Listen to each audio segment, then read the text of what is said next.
Okay, so when I first got this bike, the Beta 450 RX, I got on it and I rode 1 to 2 days on it, and I went and raced World Vet Glen Helen. And like I said in my original video, I'm like the bike's great, it's raceable, right when you get it. But like everybody, we always want to do little tweaks to our bike, think we can improve performance here, maybe improve performance there. And I've been pretty good at buying stuff that I think is going to improve the performance of my bike and switching back. And I've done that on my Yamaha. Like I rode GYTR hydraulic um, clutch for it, and I didn't like it, so I ended up going back to stock. And I said that in my review of the Yamaha video. A lot of the things on the Yamaha, I went back to stock, just because I felt like the stock worked better. The reason I got these 20.5 millimeter offset triple clamps from Ride Engineering is I was trying to find information online on people that rode this bike, what they did to it to mod it. But the one review I did find was Motocross Action's review of the 20.5 millimeter offset triple clamps. And they raved about them. Every single tester said it was just like night and day, made the bike night and day better. I really personally didn't feel like there was a ton of room for improvement, but there were some slight mistakes that I was making in corners. So what I was doing was like in area two, like coming out of the corner, area three of the corner, I would consistently, and it would be in the kind of ruts that weren't perfect. I would get a little bit of stand up where it would kind of reminded me of the old Yamaha a little bit, where you'd get in there and then in the middle of the corner you just stand up and then you got to lean it over. But this bike wasn't as bad as that. It was, but it was noticeable on a small track that I ride here at home. There was one corner and it was frustrating the heck out of me. Everything else though felt good with the handling characteristics of the bike. The stableness of this bike in stock form is the most stable bike I have ever ridden. The only bike that's close to that is the older Yamaha, the older generation Yamaha. It definitely does not have that new age twitchiness of some of the new Japanese bikes. So what I want to go over is what is good about having more of an offset, right? So the stock form is 22 millimeters. That is going to give you a more stable chassis. Personally, I prefer a more stable chassis. That's just me. I would rather fall over missing a rut than be going down a hill and just be swapping and that front end knifing on me and just doing all kinds of crazy stuff. But in the MXA review, they said that you didn't lose any of the stability of the chassis, which I kind of thought was a little crazy. I was like, well, you're raking the front end, and it's gonna shorten the wheelbase, so the bike's gonna be more twitchy coming down the hills. Also said it improved turning. So I'm like, okay, you're getting the improvement of less stability by turning, but the stability staying the same, which I thought was interesting. So that's what kind of keyed me up to buy these. And being it's the most reviewed part that people rave about for this bike, I'm like, that's the first thing I'm going to buy is these offset triple clamps. When you break the front end in, you're getting better turning, right? You're getting that good knifing characteristic where it can just carve those inside lines. But the problem I have when I bring my front end back too much is that I start knifing corners. And I rode Suzuki's for a long time, and those had a really quick turning chassis back in the early 2000s. But the one thing my dad always complained about when I was racing was you always do these front end tucks all the time, all the time. So that's why I've kind of learned that I prefer a more stable bike. But if I could keep the stability of the stock triple clamps and then gain a little bit of turning, in that area of the corner, I was like, I'll give these a try. And if I didn't like them, I would just, you know, park them, sell them on MX Locker or something, and then go back to my stock ones. But clearly, they're on my bike right now. So what I learned with these, with the stock triple clamps, it was a very good cornering, smooth, reliable. You knew what it was going to do. I had to give a little more hand input, and that's what led me to make the input with your hand video that I've done in the past. Because this bike actually brought that out, and I realized, okay, I got to make this thing turn. It's wanting to turn, but I'm just putting a little extra effort, which I didn't mind. So what I feel like these triple clamps did was it took away. It would probably be a little better in a race situation for me because it took away that that thought of having to do that input all the time. Because some corners you give a little more input than others, and what it did was it was a little more reminded me of like a KTM-ish. The KTM's not, it's kind of in the middle of the road, and I came into the corner and it just did what I wanted it to do. And when I rode it at Hangtown, that in the GoPro video, I was taking a lot of the really tight insides, and I was doing that intentionally because. All right, we're gonna take just a couple minute, not even 2 minute break. Just I got one lap on the GoPro of me at Hangtown, and you can watch the video, see how I was turning the tighter insides with this bike. And if I wanted to turn even tighter, I could. Stable down the hills. This is with the Ride Engineering 20.5 millimeter offset triple clamps. All right, And then there'll be more after the video of the GoPro.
With the stock ones, with the stock clamps, I gravitated towards the outsides.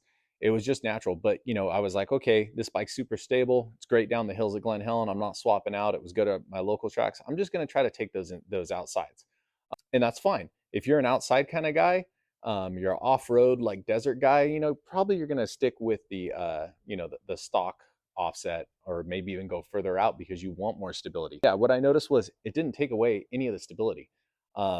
I was coming down the hills, felt exactly the same as the stock ones. I wasn't getting that pop-up. I rode it at Hangtown the whole day. Didn't have any pop-ups in corners. But what I did have to do was I noticed that I was knifing slightly. Every now and then I would knife. So I'm like, okay, we've shortened the wheelbase. Bike's turning a little better. So what I did was I originally had these at 7mm with the old triple clamps. And then I went to 5 and I went to 2. And that improved it a ton. I was still getting it when I was really pushing that little bit of knife. And so what I did was I stiffened my suspension up. So I kind of find it funny that I put triple clamps on and it caused me to run a stiffer front end for the rake in. I'm going to talk about why you might want to get these clamps just and leave them in the stock offset. If you like that stock offset, but you want to improve a little bit of the handling of the bike with the stock offset. You might be, like I said, an off-road guy, or you're the dude that sweeps the outsides all the time. If I was just an outside sweeper and all I'm doing is sweeping outsides, I would probably stay with the stock offset. But for me, I grew up racing arena cross, did supercross. I like cutting the insides. I'll go to an outdoor track and I'll find every inside out there. It takes conscious effort for me to do the outsides, and it's just out of habit. Bringing it in, yes. Am I going to keep running these? Yes. And I'm going to give you another reason why. The design of these clamps, they're made to flex and give more comfort through the hands. So first of all, the first thing I noticed, so small little detail, the first day I tested these, there's a little spacer that goes under the triple clamp here. I forgot to put that spacer in, so I was having a heck of a time. I called Right Engineering. They walked me through it, told me because I told them, hey, something's not right. This thing's not turning that good. Told me that I forgot that spacer. Bonehead move by me. I put the spacer in. Everything worked great after that. The first thing I noticed, even when the bike wouldn't turn, was the bump absorption. So when you go through these, you're gonna feel less of the bumps. It's just the design of these. They're aftermarket. They're split clamps. You get crevices drilled out to allow the clamp to work more instead of being just like a cast rigid piece, like the Japanese Japanese are. All right. So the next thing too is another design with these triple clamps that is good is the rubber mounted. So a lot of people complain about vibration with this bike. I never noticed any vibration. I did notice it when I was like cruising through the pits. I'd be like, this bike's vibrating a little bit. But once I was going at speed with the stock clamps, I really didn't notice it. But if you do want to get rid of vibration, their bar mounts are a great option. They're rubber mounted. when I was rolling through the pits, I didn't feel any vibration at all. And like I said, vibration wasn't a huge issue to me, but I know it's been with some other people. So, just with the clamps alone, minus the offset, okay, you're getting better bump absorption. You're getting a little more flex. You got the split on the bottom and split on the top, better tightening torque. So you can't be as off with your tightening torque. It's a little more even. And you just get that feel where the front wheel is planted to the ground. And I think that's just the design of the Right Engineering clamps themselves. Am I going to stick with the 20.5s? Yes, I'm going to stick with it. I'm, arena cross guy. I was an arena cross guy, did supercross. When I rode outdoor tracks, I was always hunting for those insides. That was just me. If you're an outside guy, you may want to stay, like, if you're one of those guys that just sweeps the outsides and you just rail outsides, no matter what track you go to, you're just floating those outsides, stick with the stock ones. But you can get, the upgrade of the little bit more plushness and flex by the split clamps, the holes drilled out in the bottom, the bar clamps. So keep that in mind. You might want the stock offset if you want it to turn a little tighter and you're having that little bit of stand up problem in the corners. And it was only on the very tight inside messed up ruts is the ones with the hooks that was getting me. Just that little bit of stand up where I felt like I wanted to keep the bike laying over a little bit more.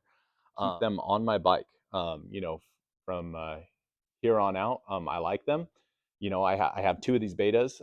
The other one, I'm going to leave the stock clamps on, and if I decide to ride an off-road race or that fat, it's a really fast outside sweeping berm track, maybe I'll run the stock ones. I don't know. But these, for the vast majority of my racing, are what I'm going to run here on out. I just like them. I like the feel. I like the plushness through the bumps. Yeah. So this is my review on them. I think MXA was pretty dead on with saying all the things that. Okay, if you want a set of these clamps, you can go to Beta USA. They have them there on their website. Beta USA, you can buy all kinds of stuff for the betas, which is really cool. And you can also go to Right Engineering. They are super helpful, nice guys over there, and they will help you get it dialed in. Make sure you don't do any stupid mistakes like I did. Thanks for watching.